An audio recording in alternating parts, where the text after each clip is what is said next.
ಆರೋಗ್ಯಕರವಾಗಿರುವಂತಹ ಹುರುಳಿಕಾಳು ಸಾಂಬಾರನ್ನ ಹೇಗೆ ಮಾಡೋದಂತ ನೋಡೋಣ.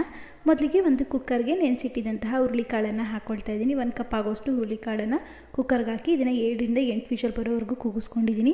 ನಂತರ ಇಲ್ಲಿ ಜೀರಿಗೆ, ಮೆಣಸು, ಚಕ್ಕೆ, ಲವಂಗ, ಈರುಳ್ಳಿ, ಎಣ್ಣೆನ ಹಾಕ್ಕೊಂಡು ಫ್ರೈ ಮಾಡಿ ಅದಕ್ಕೆ ಶುಂಠಿ ಮತ್ತು ಬೆಳ್ಳುಳ್ಳಿನ ಸೇರಿಸ್ಕೊಂಡು ಫ್ರೈ ಮಾಡ್ಕೋಬೇಕು. ಇದ್ರ ಜೊತೆಗೇ 1 ಟೊಮೆಟೊ, ಸ್ವಲ್ಪ ಕೊತ್ತಂಬರಿ ಸೊಪ್ಪು ಹಾಗೆ ತೆಂಗಿನಕಾಯಿನ ಹಾಕ್ಕೊಂಡು ಇದನ್ನು ಚೆನ್ನಾಗಿ ಫ್ರೈ ಮಾಡಿಕೊಂಡು ತಣ್ಣಗಾದಮೇಲೆ ಮಿಕ್ಸರ್ ಜಾರ್ಗೆ ಸೇರಿಸ್ಕೊಂಡು ಅದರಲ್ಲಿ 1 ಸೌಟ ಆಗುವಷ್ಟು ಬೇಯಿಸಿಟ್ಟಿದ್ದಂತಹ ಹುರುಳಿಕಾಳನ್ನು ಹಾಕಿ ಸಾಂಬಾರು ಪೌಡರ್ನ ಹಾಕ್ಕೊಂಡು ನೀರನ್ನು ಹಾಕಿ ಇದನ್ನು ನುಣ್ಣಗೆ ಪೇಸ್ಟ್ ಮಾಡ್ಕೋಬೇಕು.